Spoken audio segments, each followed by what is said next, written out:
अस्सलाम वालेकुम रहमतुल्लाहि वबरकातुहू। वेलकम बैक टू यान ऑन डिज़ाइन। उम्मीद करती हूँ फ्रेंड्स आप सब खैरियत से होंगे। और प्रीवियस वीडियो के बारे में बात करें तो उस वीडियो में हमने सीखी थी सिंगल क्रोशे स्टिच बनाना, और आज फिर दोबारा यहाँ मैं कुछ क्रोशेटिंग सप्लीस के साथ मौजूद हूँ, जिसमें ये मेरी प्रीवियस वीडियो का वर्क जो हमने सिंगल क्रोशे स्टिच बनाई थी, ये यहाँ पर सिज़र्स और फिर उसके बाद 4.0 मिलीमीटर्स का हुक, ये एरो का हुक है जो कि है एरो, होपफुली आपको नज़र आ रहा होगा। ये एरो का हुक है और ये है 4.5 मिलीमीटर्स का। फिर उसके बाद हमारे पास ये है 2.5 मिलीमीटर्स का, और ये अगेन नंबर 7 और 4.0। ठीक, ये और ये हुक रखने का मकसद ये है, ये जो हुक है मेरे पास, ये हुक कॉपी है और ये ओरिजिनल ट्यूलिप का हुक है। अगर आप चाहें तो इस हुक को भी बाय कर सकते हैं। पाकिस्तान में ये इजीली इब्राहिम स्टोर पर और नफीस कलेक्शन वगैरह पर मौजूद है। ये सिंगल पीस भी मिलता है और वेरी मच कंफर्टेबल है। अगर किसी के फिंगर पोर्स में पेन होता है तो ये वहाँ से ले सकते हैं। ये हुक मैंने नफीस कलेक्शन से बाई किया था, जबकि ये एक ऑनलाइन वेबसाइट से आए थे। मैं आपको इनका लिंक शेयर कर दूँगी, आप चेक कर लीजिएगा। लेकिन मैं हाईली रिकमेंड करूँगी कि अगर कभी भी आप परचेज़ करें और अगर आप न्यू भी हैं क्रोशेटिंग के हवाले से, तो आप ट्यूलिप का ये अर्गोनॉमिक हुक ज़रूर ट्राई करें। ये आजकल ब्लू, ब्लैक, पिंक और रोज़ पिंक कलर्स में भी अवेलेबल है। ये भी अर्गोनॉमिक हुक है और बहुत अच्छा है। ये एरो का एल्युमिनियम हुक है। ये इब्राहिम स्टोर से मैंने बाई किया था। और उसके बाद ये दोनों रिंग्स नहीं हैं। एक्चुअली इतनी डिस्क्रिप्शन देने का मकसद सिर्फ़ और सिर्फ न्यूबीज़ के हवाले से होता है। ये क्रोशे फिंगर्स हैं जो कि यार्न टेंशन को बैलेंस करने के लिए यूज़ होती है। एंड मैं बड़ी दयानत के साथ आपको ये बात बता रही हूँ, अगर आपने एक बार अपनी फिंगर के ज़रिए, इस फिंगर के ज़रिए यार्न टेंशन को बैलेंस करना सीख लिया, तो आपको इनकी कोई ज़रूरत नहीं है। ये भी मैंने अभी रिसेंटली इब्राहिम स्टोर से बाय किए थे। एक्चुअली मैं काफ़ी टाइम पहले से लेना चाहती थी, लेकिन क्योंकि इनकी अवेलेबिलिटी ना होने की वजह से ये मुझे मिले नहीं थे। तो आप ये समझ लीजिए ये ज़रूरत नहीं, ये बस एक शौक़ है। फिर उसके बाद मैं आपको हमेशा स्टिच मार्कर्स की बात करती हूँ। तो ये 2 तरह के स्टिच मार्कर्स हैं, दोनों प्लास्टिक में हैं। ये कुछ स्पाइरल हैं, ये बहुत फ़ाइन स्टिच मार्कर्स हैं, ये मुझे पर्सनली बहुत पसंद है। और ये मैंने अल सईद वुल हाउस एक वेबसाइट है, उनसे बाई किए थे। और ये तो खैर जनरली किसी भी हुक सेट के साथ या रैंडमली आपको डज़न में मिल जाएंगे। आपको अगर आप 2-4 भी लेना चाहें तो ले सकते हैं। And again tapestry needles ends को एंड्स की स्विंग के लिए। अच्छा, यहाँ पर मैंने ये नॉट बना कर रखी है, लेकिन मैं स्लिप नॉट यहाँ पर वापस खोल रही हूँ और दोबारा से स्लिप नॉट बनाएंगे हम यहाँ। और तो देखिए फ्रेंड्स, स्लिप नॉट बनाने का बहुत ही सिंपल तरीका, ये इसकी यार्न की टेल है, ठीक है, और ये इसका वर्किंग साइड है, ये इसका वर्किंग साइड है। और हम सिर्फ यहाँ से वर्किंग कॉर्ड को होल्ड करके और यहाँ पकड़ेंगे इसको इस तरह और इसे यूँ घुमा देंगे, ठीक है, टर्न करेंगे। और फिर टर्न करने के बाद ये देखिए आप एक लूप बन गया। और फिर ये इस लूप को बनने के बाद में हम ये जो वर्किंग साइड है हमारा यार्न का, इसको इसके अंदर से लेकर आके फंदा बनाएंगे और इसको खींच देंगे।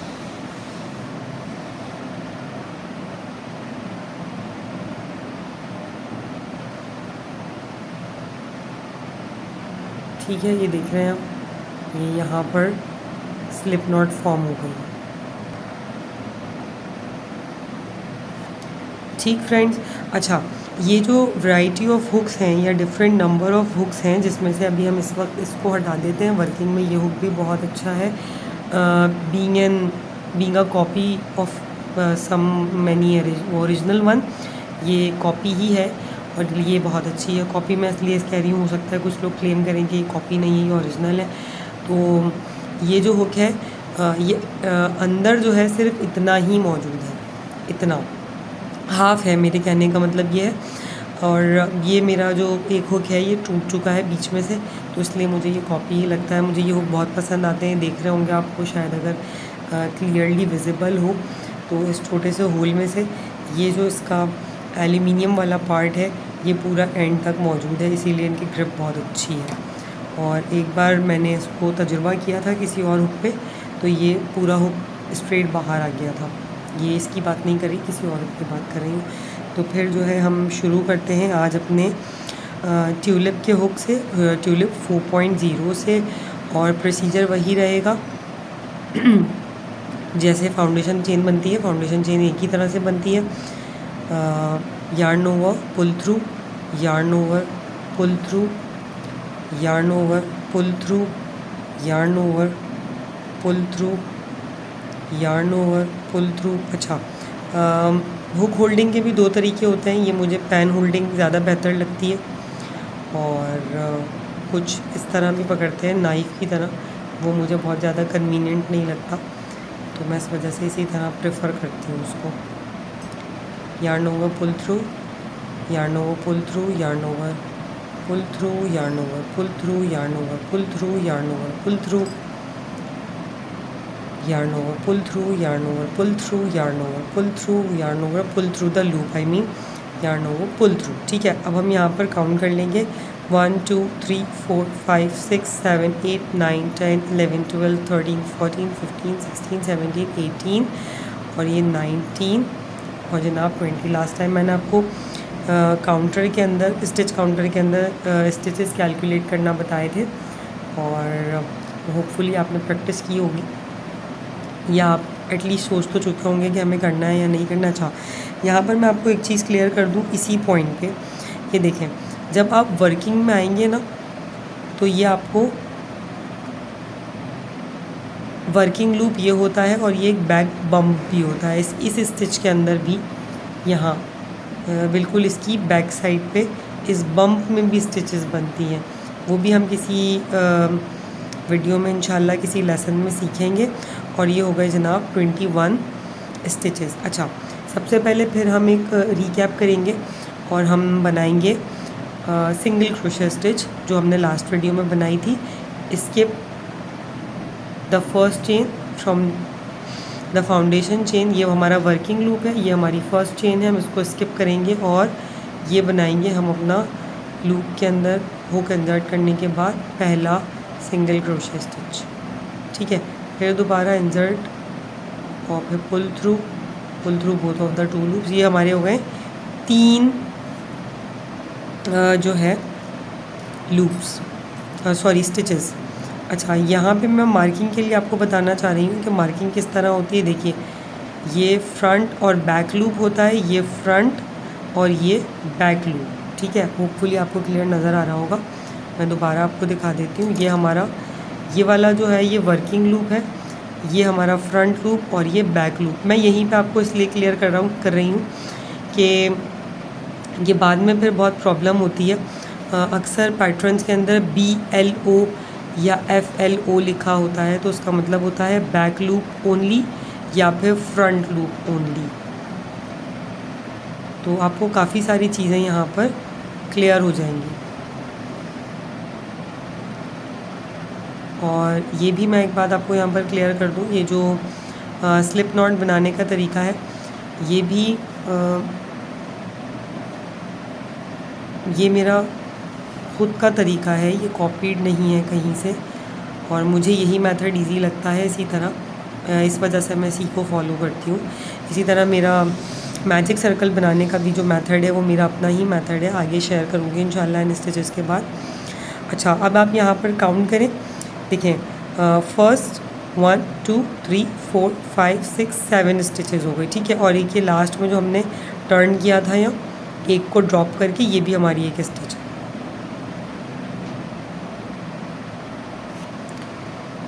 ठीक है, अब हम क्या करेंगे, यहाँ पर हम सेकंड स्टिच को सीखने जा रहे हैं। और आप यहाँ थोड़ा गौर कीजिएगा, अभी तक हम करते थे, मैं एक और बना के दिखा रही हूँ। Insert the hook into the loop, pull through and pull through both the two loops. ठीक है, तो ये हमारा सिंगल क्रोशे का तरीका था। अब हम क्या करेंगे, यार्न ओवर, ठीक है, insert, pull through a loop, ठीक, pull through two loops from the two loops and now from the rest of the two loops. ठीक, अच्छा, यहाँ मुझे पहले बहुत सारी वीडियोस में आप देखेंगे कि आपको हाफ डबल क्रोशे पहले बताएंगे, लेकिन मुझे ये लगता है यहाँ पर पहले डबल क्रोशे स्टिच बतानी चाहिए, ये थोड़ी बड़ी स्टिच होती है। अच्छा, फिर अब दोबारा यार्न ओवर, इंसर्ट, ठीक है, क्या कर रहे हैं, ये हुक को पुल किया, सॉरी लूप, और फिर उसके बाद में ये इसको इन दो लूप्स में से पुल किया और फिर इन दो लूप्स में से पुल किया, फिर दोबारा yarn over, insert, pull through from first two loops and then from rest of the two loops. ठीक है, yarn over, pull through first two then last two. ये देखिए आप, स्टिच खुद ब खुद बड़ी होती जा रही है। ठीक है,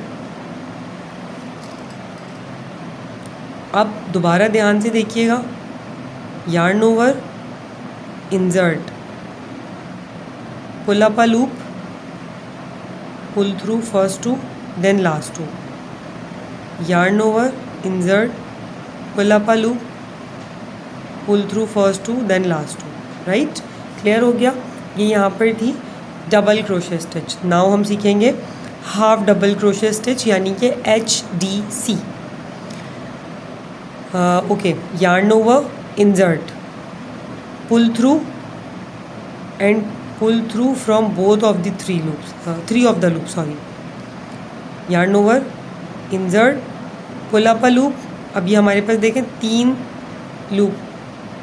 लूप्स मौजूद हैं यहाँ पर, और ये हम इनको तीनों पर से स्टिच बनाएंगे। फिर यार्न ओवर, इंसर्ट करेंगे, लूप लेकर आएंगे बाहर, और फिर इन तीनों लूप्स में से वर्किंग थ्रेड बाहर निकाल लेंगे। ये हाफ डबल क्रोशे स्टिच है। और ये देखिए, और फिर दोबारा यही कर रहे हैं हम, लास्ट तक हम यही करेंगे। ठीक, फिर दोबारा हम यही करेंगे। ठीक है, अब ये देखिए, आपको यहाँ पर ये छोटी स्टिच है, फाइन स्टिच, इसके अंदर सुराख आमतौर पर नहीं होते, होल्स नज़र नहीं आते, बहुत डेंस स्टिच होती है। फिर ये डबल क्रोशे स्टिच है, फिर उसके बाद ये हाफ डबल क्रोशे स्टिच। अच्छा, नेक्स्ट अब हमने ये देखा कि अभी हम 4.4 मिलीमीटर के हुक से बना रहे थे, अब हम बनाएंगे ये 4.5 के हुक से। 4.5 के हुक से बनाने का मकसद सिर्फ ये है कि आपको 0.5 का जो डिफरेंस है, देखें जब आप न्यूबी होते हैं तो आपको ये वाले मसले मसाइल बहुत होते हैं। आप एक हुक लेकर आएंगे 4 मिलीमीटर का, आइडियली 4 मिलीमीटर का हुक ही मैं रिकमेंड करती हूँ कि अगर आप फर्स्ट हुक बाय कर रहे हैं और अगर आपने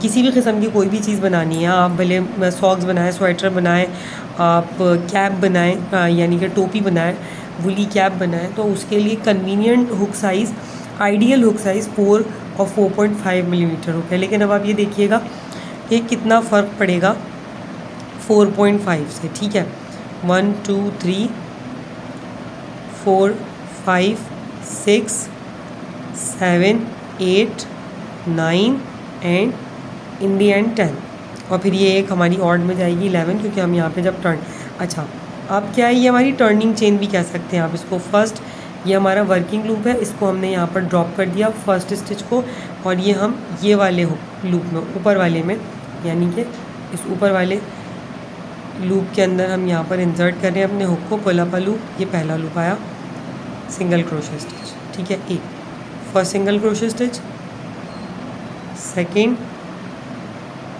थर्ड एंड फोर्थ वन। ठीक है, अब हम यहाँ स्टॉप करेंगे सिंगल क्रोशे स्टिच को, यानी कि SC को। शॉर्ट फॉर्म बताने का मकसद ये है कि अगर कोई भी न्यू भी हो और अगर वो किसी किस्म के प्रोजेक्ट को बनाना चाहें तो वो उनकी समझ में आ जाए कि ये SC DC HDC क्या होते हैं। अच्छा, अब हम यहाँ पे बनाएंगे पहले हाफ डबल क्रोशे स्टिच यानी कि HDC। ये वो स्टिच है जिसके अंदर हम इंसर्ट करेंगे और ये लूप को बाहर निकालेंगे और फिर ये तीनों लूप्स के अंदर से हम पुल कर देंगे अपने थ्रेड को। ये 1 insert, pull up a loop, pull through from 3 of the loops, insert, pull up, pull through 3। ठीक है, ये देखिए आप। अच्छा, नेक्स्ट बनाएंगे हम double crochet stitch, yarn over, insert from the 2 and now from the 2, yarn over, insert from the 2 and now from the 2। ठीक, फिर नेक्स्ट इंसर्ट,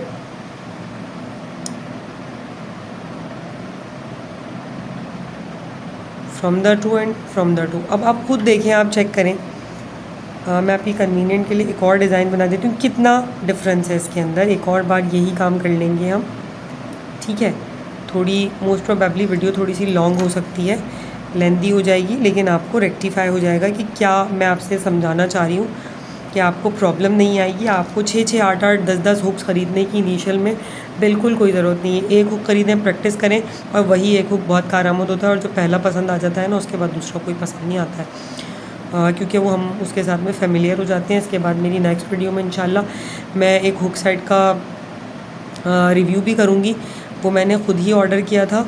1 2 3 4 5 6 7 8 9 10 11। ठीक है,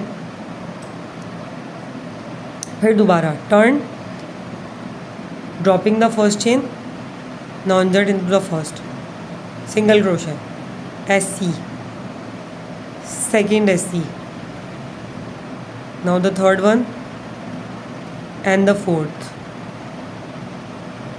ठीक है, 4 स्टिचेस बनाई थी, यहाँ पे भी चेक कर लेते हैं। 1 2 3 4 5 बनाई थी, सॉरी, तो ये एक और आ गई 5।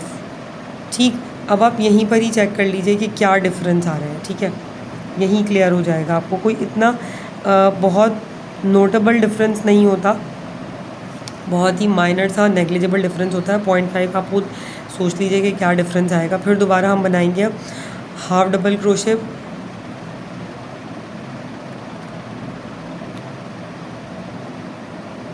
insert into the stitch, pull up a loop, yarn over, insert, pull through all the 3। ठीक है, ये देखिए आप। और फिर उसके बाद बनाएंगे हम half double crochet stitch, insert, pull up a loop, pull through 2, pull through last 2, yarn over, insert, pull through 2, pull through last 2, yarn over, insert, pull through 2, pull through last 2। ठीक है, अब देखिए आप, ये देखिए, सिर्फ 0.5 से कोई फ़र्क नहीं आएगा। अगर आप किसी किस्म का हुड बना रहे हैं और आप 4 मिलीमीटर का हुक यूज़ करते हैं, तो आपको सिर्फ जो एक काम करना होगा वो काम ये होगा कि आप 2 रॉज़ या 4 स्टिचेस ज़्यादा बनाएंगे। ये देखें, हमने यह बनाया था 4.5 mm के हुक से और इसकी मेजरमेंट्स आ रही हैं अप्रॉक्सीमेटली 2.6 समथिंग। ठीक है, और ये अब हम बना रहे हैं, मेजर कर रहे हैं 4.5। देखिए आप कितने इंचेस का डिफरेंस आ रहा है, ये सेंटीमीटर्स का, सॉरी, ये देख रही हैं आप, ये 2.4 और वहाँ पे आ रहा था 2.6। इसको दोनों तरफ से रख के देख लीजिए, ये देखिए, सिर्फ एक मेजर स्टिच का डिफरेंस है। अगर आपको लगता है कि ये आपके लिए कन्वीनियंट नहीं है, आपके पास सिर्फ यही हुक हो, तो आप सारे काम कर सकते हैं। आप इवन 6 मिलीमीटर तक के हुक का काम आप इस हुक से ले सकते हैं। सिर्फ थोड़ा सा प्रोजेक्ट आपको लेंदी हो जाएगा, थोड़ी स्टिचेस ज़्यादा डालना पड़ेंगी। बड़े हुक का मतलब होता है बड़ी स्टिच, खुली और ढीली स्टिच, और सिर्फ़ और खुली और ढीली स्टिच ही की वजह से जो है प्रोजेक्ट जल्दी कवर अप हो जाता है। तो जितना बड़ा हुक होगा वो ब्लैंकेट और स्वेटर टाइप के पैटर्न्स के लिए बहुत बेहतर होता है। लेकिन अगर आप कोई छोटी चीज़ बना रहे हैं, जैसे कोई सॉक्स वगैरह, या आप किसी किस्म का कोई ऑर्नामेंट बना रहे हैं, कोई की चेन वगैरह, तो मैं आपको रेकमेंड करूँगी उसके लिए छोटे साइज़ का हुक, यानी कि 2.5 मिलीमीटर्स का हुक। तो आप एक ले सकते हैं 2.5 या 2 मिलीमीटर का हुक, और एक ले सकते हैं आप 4.5 और 4 मिलीमीटर तक का हुक। ठीक, तो आप डेफिनेटली आप ट्राई करेंगे, आपको बहुत मज़ा आएगा। और आज की वीडियो में सिर्फ इतना ही। अपना बहुत ख्याल रखिएगा और दुआओं में याद रखिएगा। अल्लाह हाफ़िज़।